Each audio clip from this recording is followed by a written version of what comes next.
बिहार की धरती जहां मिट्टी सियासत उगाती है और नदियां बाहुबल की कहानियां बहा कर ले जाती हैं। इसी धरती पर एक इलाका है मोकामा, जहां सरकारें आती हैं जाती हैं, लेकिन सरकार हमेशा एक ही रहता है। यह कहानी है उस लड़के की जो अपने भाई की मौत का बदला लेने के लिए गैंगस्टर बना। यह कहानी है उस बाहुबली की जिसके नाम से कभी पूरा इलाका कांपता था। और ये कहानी है उस माननीय की जो जेल की सलाखों के पीछे से भी चुनाव जीत जाता है। ये कहानी है मोकामा के सरकार अनंत कुमार सिंह की, जिन्हें लोग डर, सम्मान और प्यार से छोटे सरकार कहते हैं। नमस्कार, राजनीति बिहार की में आपका स्वागत है। आज हम बिहार के उस बाहुबली नेता की बात करेंगे जिसकी जिंदगी किसी बॉलीवुड फिल्म से कम नहीं। एक ऐसा नेता जिसकी संपत्ति 100 करोड़ से भी ज्यादा है, लेकिन जिसकी सबसे बड़ी पहचान उसके घर से 16 अगस्त 2019 को बरामद हुई एक AK-47 राइफल। एक ऐसा नेता जो कभी नीतीश कुमार का सबसे खास हुआ करता था, बाद में वही जो नीतीश का ही विरोधी हो गया। आज हम जानेंगे कि कैसे गांव का एक सीधा साधा लड़का जो सन्यासी बनने के लिए हरिद्वार और ऋषिकेश घूम रहा था, अचानक ऐसा क्या हुआ कि बिहार की राजनीति का सबसे ताकतवर और विवादित चेहरा बन गया। तो चलिए शुरू करते हैं अनंत कुमार सिंह के बनने की कहानी। तो कहानी शुरू होती है पटना जिले के बाढ़ अनुमंडल के नदावा गांव से। पिता का नाम चंद्रदीप सिंह और मां का नाम श्रीमती इंदिरा देवी। 4 भाइयों में अनंत सिंह सबसे छोटे थे। उनके बड़े भाई दिलीप सिंह उस इलाके के एक बड़े बाहुबली और नेता हुआ करते थे। दिलीप सिंह को लोग बड़े सरकार कहते थे। अनंत सिंह अपने बड़े भाई की परछाई में पले बढ़े। कहा जाता है कि अनंत सिंह कभी राजनीति या अपराध की दुनिया में आना ही नहीं चाहते थे। वो साधु बनने के लिए हरिद्वार जा रहे थे, लेकिन तभी उन्हें खबर मिली कि उनके भाई फाजो सिंह की जो पेशे से वकील थे, उनकी हत्या कर दी गई है। यह घटना अनंत सिंह की जिंदगी का सबसे बड़ा टर्निंग पॉइंट थी। उन्होंने साधु बनने का इरादा छोड़ा और बदला लेने की ठानी। लोक कथाओं और स्थानीय लोगों के अनुसार अनंत सिंह ने गंगा नदी तैर कर पार की और अपने भाई के हत्यारे को ईंटों से मार मार कर मौत के घाट उतार दिया। यह उनकी जिंदगी का पहला बड़ा अपराध था, जिसने 17 साल के एक लड़के को अपराध की दुनिया का नया चेहरा बना दिया। और यहीं से अनंत सिंह का उदय शुरू हुआ। बड़े भाई दिलीप सिंह की छत्र छाया में अनंत सिंह का दबदबा बढ़ता गया। मोकामा के टाल क्षेत्र में होने वाले करोड़ों के सरकारी ठेकों, वसूली और जमीनी विवादों में छोटे सरकार का सिक्का चलने लगा। उस दौर में मोकामा में 2 बड़े बाहुबली हुआ करते थे। एक तरफ थे सूरजभान सिंह और दूसरी तरफ था दिलीप सिंह का खेमा। दोनों के बीच वर्चस्व की खूनी जंग अक्सर चला करती।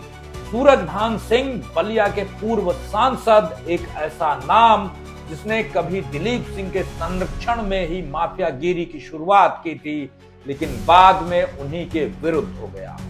इनकी कहानी फिर कभी। आज बात अनंत सिंह। 24 जून 2000 पटना के कंकड़बाग इलाके में एक शादी समारोह से लौटते वक्त दिलीप सिंह के काफिले पर हमला हुआ। इस हमले में दिलीप सिंह तो बच गए, लेकिन उनके बेहद करीबी टुनटुन सिंह सहित 3 लोग मारे जाते हैं। इस हमले का आरोप सीधे तौर पर सूरजभान सिंह के गिरोह पर लगा। इस घटना ने दोनों गुटों के बीच दुश्मनी को और गहरा बना दिया। दिलीप सिंह के गुजरने के बाद उनकी विरासत को आगे बढ़ाने का काम किया अनंत सिंह ने। उन्हें उस समय के सबसे बड़े नेताओं का संरक्षण मिला। खासकर नीतीश कुमार जब केंद्र में मंत्री हुआ करते थे, तब अनंत सिंह उनके सबसे अधिक करीबी माने जाते थे। इसी राजनीतिक संरक्षण के दम पर अनंत सिंह का बाहुबल और साम्राज्य दोनों बढ़ते चले गए। 2005 में नीतीश कुमार सुशासन के वादे के साथ बिहार की सत्ता में आए और इसी सुशासन की सरकार में अनंत सिंह JDU के टिकट पर मोकामा से पहली बार विधायक बने। यह एक विडंबना थी कि जिस सरकार का नारा कानून का राज स्थापित करना था, उसी का एक विधायक बाहुबली छवि का था। लेकिन राजनीति और बाहुबल का बहुत पुराना गठजोड़ रहा है। खासकर बात जब बिहार की हो तो यह कौन सी नई बात है। विधायक बनने के बाद भी अनंत सिंह का दबंग अंदाज कायम रहा। 2007 में पटना के एक होटल में उन्होंने एक पत्रकार से मारपीट की, जिसकी खबर राष्ट्रीय मीडिया में भी छाई रही। लेकिन नीतीश कुमार के करीबी होने के कारण उन पर कोई बड़ी कार्यवाही कभी नहीं हुई। वो घोड़े पालने, महंगी गाड़ियां रखने और बग्घी पर चढ़कर विधानसभा जाने के लिए मशहूर हो गए।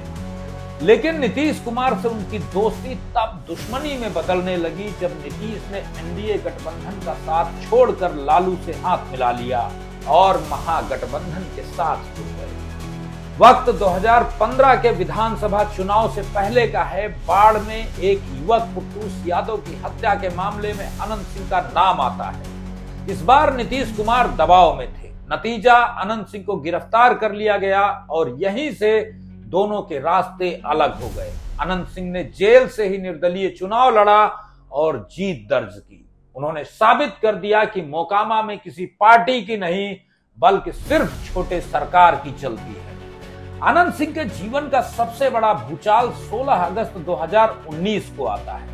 उस समय बाढ़ की एएसपी लिपि सिंह, जिन्हें बिहार में लेडी सिंघम भी कहा जाता है, ने अनंत सिंह के पैतृक गांव नंदावा में छापेमारी की। इस छापेमारी में उनके घर से एक AK-47 राइफल, 2 हैंड ग्रेनेड और 26 राउंड गोलियां बरामद हुई। यह एक बहुत बड़ा मामला था। अनंत सिंह पर UAPA यानी अनलॉफुल एक्टिविटीज प्रिवेंशन एक्ट के तहत केस संख्या 347/2019 दर्ज किया गया। इस मामले के बाद अनंत सिंह फरार हो गए, लेकिन बाद में उन्होंने दिल्ली की साकेत कोर्ट में सरेंडर कर दिया।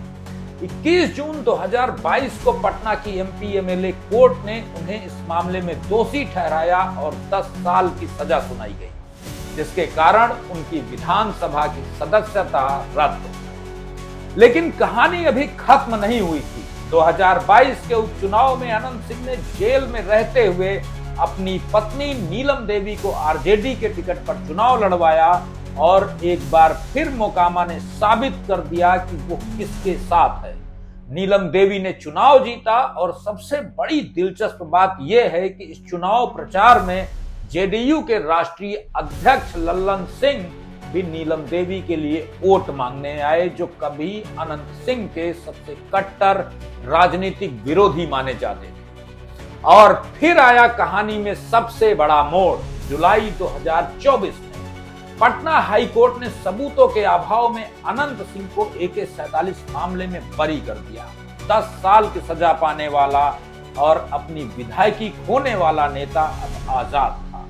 इस फैसले ने बिहार की राजनीति में एक बार फिर से हलचल मचा दी।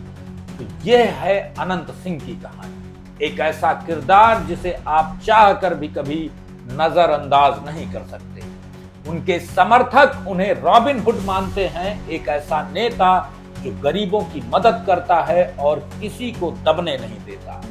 उनका तर्क है कि अनंत सिंह पर लगे ज्यादातर मामले राजनीतिक साजिश का नतीजा है। वहीं उनके आलोचक उन्हें बिहार में बाहुबली कल्चर का सबसे बड़ा प्रतीक मानते हैं। उनका कहना है कि अनंत सिंह ने डर और दबंगई के बल पर अपना साम्राज्य खड़ा किया है। उनके ऊपर हत्या, अपहरण, रंगदारी जैसे दर्जनों मामले उनकी आपराधिक छवि की गवाही देते हैं। सच यह है कि अनंत सिंह बिहार की राजनीति के उस कड़वे यथार्थ का चेहरा है जहां बाहुबल और जन समर्थन एक दूसरे में घुल मिल जाया करते हैं। वो जेल में रहें या बाहर, उनकी ताकत कभी कम नहीं होती। अब जब वो बरी हो चुके हैं तो सवाल यह है कि छोटे सरकार का अगला कदम क्या होगा। क्या वह फिर से मोकामा की राजनीति में अपनी बादशाहत कायम करेंगे? इसका जवाब तो खैर वक्त ही देगा। अनंत सिंह की इस कहानी पर आपकी क्या राय है? क्या वो एक वास्तव में रॉबिन हुड हैं या कानून से खिलवाड़ करने वाले सिर्फ एक बाहुबली? अपनी राय नीचे कमेंट बॉक्स में अवश्य लिखें। आज के लिए बस यहीं तक, फिर मिलेंगे एक और बाहुबली राजनेता की कहानी लेकर। तब तक के लिए नमस्कार।